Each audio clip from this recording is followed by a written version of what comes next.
the 6th graders of Lial Elementary, located in the town of Whitehouse in Lucas County, wish to thank the friends of this broadcast for their generous local support of our edition of News 6.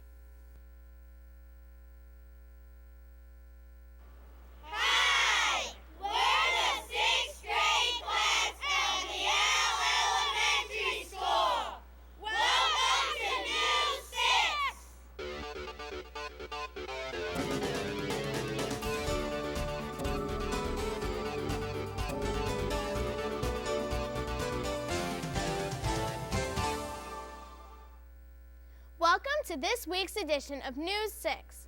Today's program is brought to you by the 6th grade class of Lial Elementary in Whitehouse. Whitehouse was founded in 1864 and is located in Lucas County. It's not too far from the historic Fallen Timbers battlefield. Cats, dogs, birds, even lizards. It's fun to play with them, but they need constant care, which they sometimes don't receive.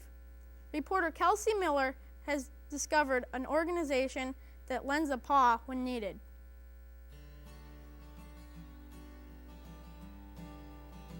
Hi there, I'm Kelsey Miller.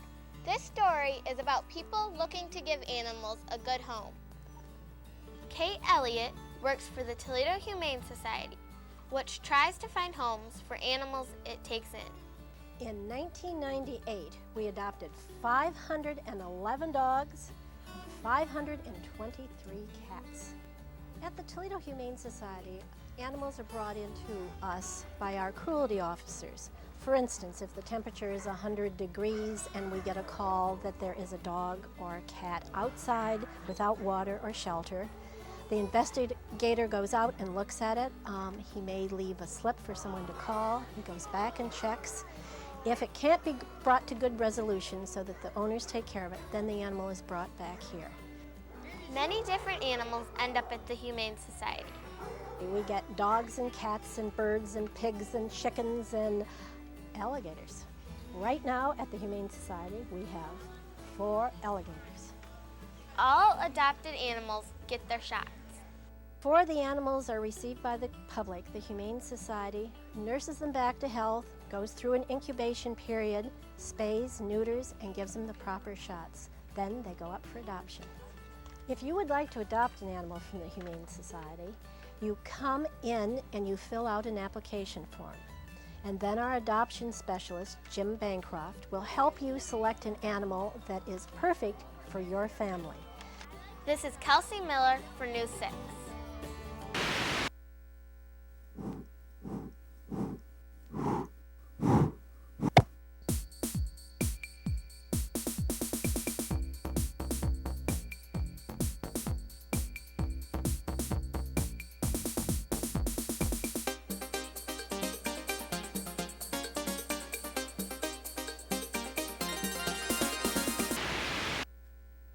What does breakfast and the Easter holiday have in common?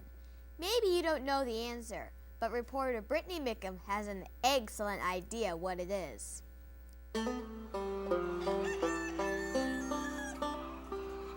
Hi, I'm Brittany Mickham. Here at Zwire's Egg Farm, no man ever has egg on his face. Tom Zwire and his wife Paulette took over the business from Tom's father, Ray. We have about 16,000 chickens on the farm. We get young birds in that are like 20 weeks old, and they'll usually start 20 to 21 weeks old. That's from the time they were hatched. And then we keep them 14 months, and at the end of that 14th month, then we take them out and start over with young ones again then. We produce about 12,000 eggs on the farm. The eggs come in many different sizes. We have 3 houses, so they're all different ages, and they produce all the different sizes from jumbo to extra large, medium, small.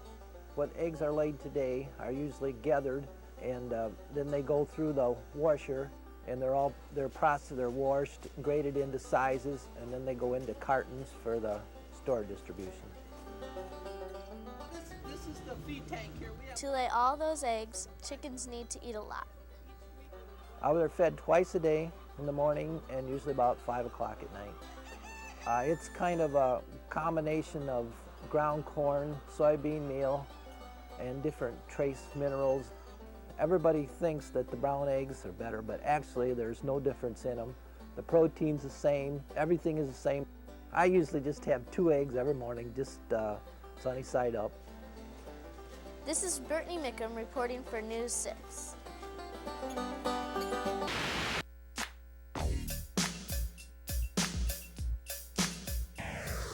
What makes our school, Lial, unique?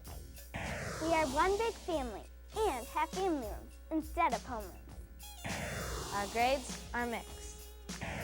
We've just received the Blue Ribbon Award.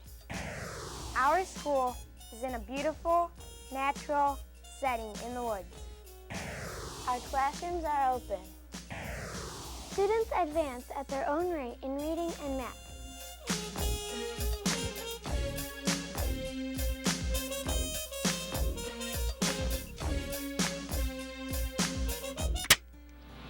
This is Lial Elementary School, situated at 77 acres in Whitehouse, Ohio.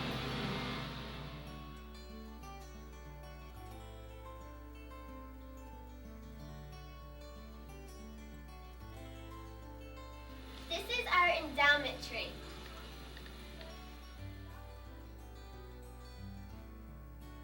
On October 28, 1999, we received this Blue Ribbon Award and flag in Washington, D.C. This is the second time in 6 years that we've received this award. This is the tile wall that everyone in Lial School made when they built their new addition.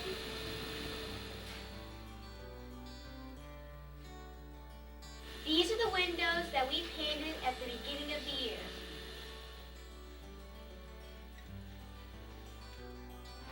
And that's a look at our school. The urge to create is one of the strongest known to humankind. It can lead to very beautiful and personal works of art. Reporter Brandon Laberty talks with a man whose own art is beautiful, personal, and fragile.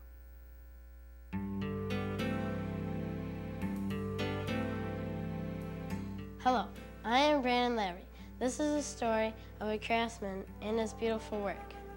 Dave Romaklis owns Romaklis Glass and started glass blowing in 1993. I find glass an exciting medium to be in because you're only limited by your talents and your imagination. You can create an infinite number of products and experiment with an infinite number of colors. Mr. Romaklis creates many beautiful objects. I think the neat thing about glass is you can do lots of different things, and that's what kind of keeps it exciting. Here in my studio, I do lamp working, and I concentrate primarily on Christmas ornaments. The process of bead making is very interesting. Beads are a fairly simple product to make. They're made simply by wrapping glass around a wire, then adding color and designs into the bead. After the bead cools, at that point it's removed from the wire, and the wire leaves an existing hole, which makes it a bead. When working with a hot flame, one has to be very careful. There are certain safety precautions that I do take. The table is always laid out so that there's no flammable materials nearby. It's also laid out so that my tools are handy to me, so I don't have to reach over the flame to get to them. I wear safety goggles. The studio is well ventilated. This is Brandon Laberty reporting for News 6. That's all for this edition of News 6. Thanks for watching. Be sure to tune in next week for more news from around Northwest Ohio. See ya!